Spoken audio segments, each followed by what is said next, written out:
Detroit, lost Aiden Hutchinson. Yeah, they're 4-0 since losing Aiden Hutchinson. They have right now the second highest graded defense. And a lot of that's without Aiden Hutchinson. I don't always love the back end, and I wish they had a slightly better pass rush, but they have the best third down defense in the league. So it's not a fatal flaw. It is a blemish. It would be better with Aiden Hutchinson. Yeah, I really wanted to talk about this more because Colin has kind of consistently been talking about the issues with the Lions defense. It's why he kind of ranks them lower. He has them ranked third now, I think. And so much of that is because he keeps talking about their defense. Obviously, everyone believes in the Detroit Lions offense.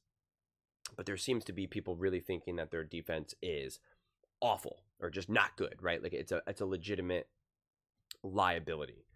And I'm curious how we're reaching these conclusions, quite frankly. Because even if we just go to PFF, which we know is not a perfect ranking system, they have the second best defense. And it may not be perfect, but it is around teams that we know all have great defenses right now. The Eagles, the Steelers, the Bears, the 49ers, the Broncos, the Chargers, the Chiefs, right? Like all teams that we know. Now, again, to be fair, we also know that the Ravens don't have this great defense and it has them ranked 10th. So these rankings are never perfect. It doesn't consider who you're playing and all of that. And numbers are just really kind of cold and always need, they need to show. I didn't have this shown before, but you have the Eagles, the Lions, the Pittsburgh Steelers, Chicago Bears, as you can see these rankings. But now let's also see who the Lions played, because that's actually what I really care to do. Because a lot of people last year talked about how the Browns had like one of the best defenses in the NFL. And it's fair, they had a really good defense, but when you really look at how people reach that conclusion, you could see that they shut down some really bad teams, which now, like, if you hold a team to like 3 points, 6 points, whatever it may be, a couple times, in a season, like, that's going to really boost your defensive numbers, like, hugely.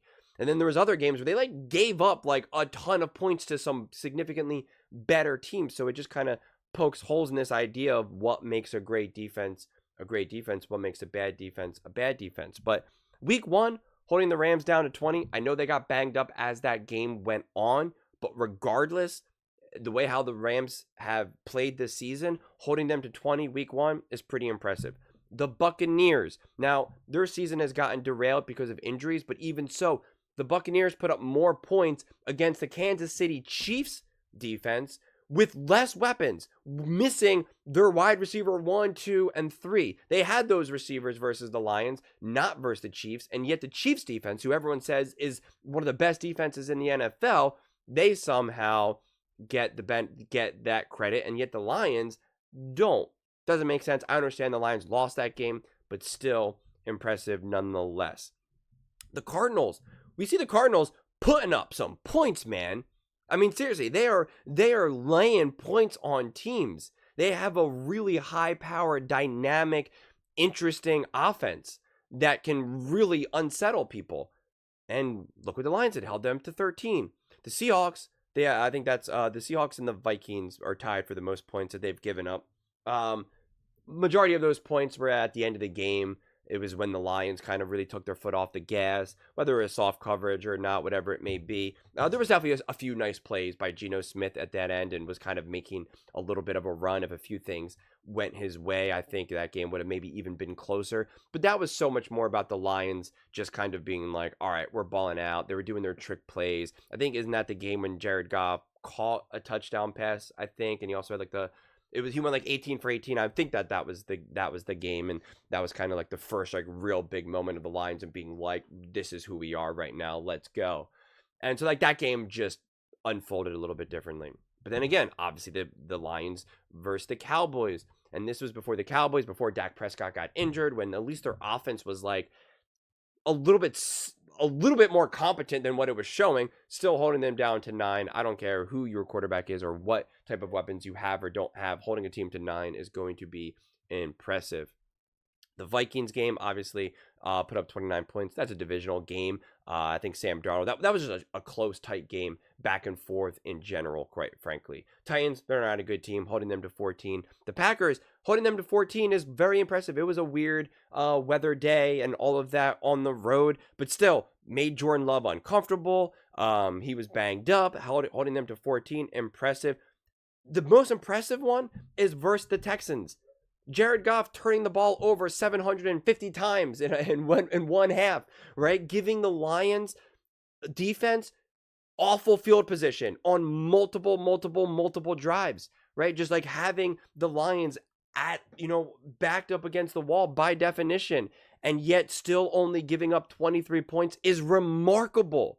It's truly remarkable to have that many turnovers for the Lions and to only give up 23 points. When you put in context the field position and the turnovers, it's very, very, very impressive what they were able to do, and how when the Texans had many chances to come back into that game or extend their lead and just make it too far out of reach for the Lions, the Lions defense really, really stepped up. So again, I'm not in the business of trying to figure out who's got the best defense in the NFL, who's this, who's that, because at the end of the day, honestly, you really don't know that until the playoffs.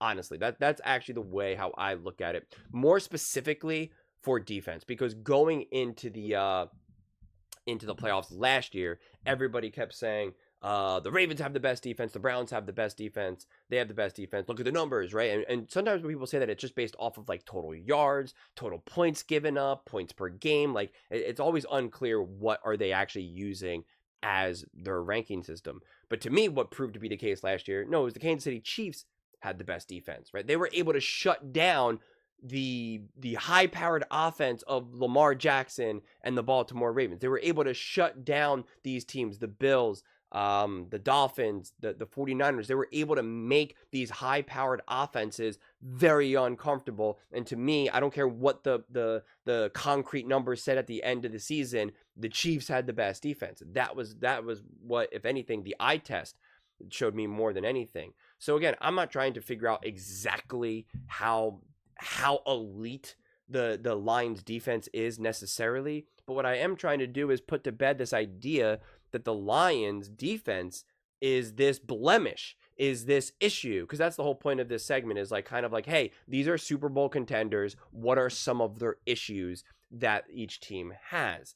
And that's why Colin did his ranking yesterday, and he dropped the Lions to third. He has the Bills ahead of them and the Chiefs ahead of them, and he kind of talked about, I'm concerned about this defense for the Lions. And a lot of people were really angry about that, and they were like, commenting on it and all of that. And I don't understand where this defense is, where this idea that this defense is so bad is coming. And I made another video about the Lions that's actually going to post tomorrow, but I made it yesterday, and it was just I cut out the Colin's opinion on, I isolated Colin's opinion on the Lions and why they're ranked third, and then I kind of gave my thoughts on it. And so I don't really remember if I talked too deeply about the defense, but when I read all the comments, I was like, okay, let me do a little bit deeper of a dive, because I feel like even me, because again, I've watched every single Lions game, but I'm not like evaluating their defense. I'm not like really locking into it. And then I kind of just took maybe even Colin or what other people say, hey, their defense. And I feel like maybe even I was kind of just accepting some of these as truth claims. And I was like, well, wait a second. I'm reading these comments. People are giving a lot of pushback. Let me dig into the numbers more. Let me kind of really think about these games more specifically. And I think part of it is because when I watch these games, because like I said, I've watched every single Lions game start to finish, their offense is so exciting, so dynamic, so wild, so crazy, that's what jumps out when you watch the game. When you watch the game, the offense just jumps out. So when I reflect on a game, I'm like, oh yeah, Jared Goff had that awesome pass to Amon-Ra St. Brown. Oh yeah, and Gibbs had that insane run. And oh my God, that play call and that play design by Ben Johnson. Like, that's where my mind goes.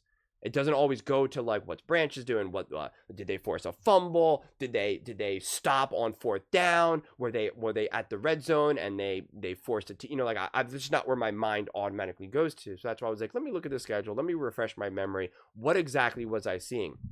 Also, putting things in context, because when the Lions maybe first played a team like, say, the Cardinals, we're like, I don't really know how good the Cardinals are right now. I know they put up points against the Bills, but like, I don't know. And same thing with the Seahawks, the Buccaneers, the Rams. When you see what the Buccaneers were able to do against the Chiefs, you're like, huh, actually, it's pretty impressive then that the Lions were able to hold them to only 20 points. Like, everything just gets put in a deeper sense of context. So I'm trying to put to bed this idea that the Lions defense is somehow a legitimate liability. Is it technically their weaker part of their team?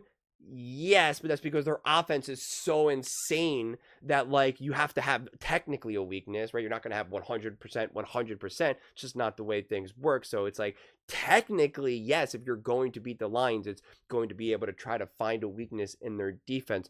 But this idea that it is an actual kryptonite for the Detroit Lions, we are putting that to bed.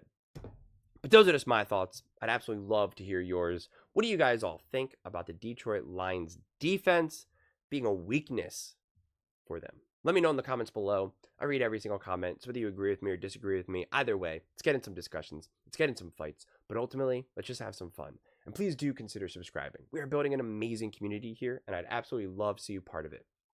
I want to build something that we all genuinely feel connected to, something that we're really excited to be part of. I think we're on our way to doing it. And please don't forget to give this video a thumbs up, as it really does help the visibility and the algorithm. Thank you so much, and see you next time.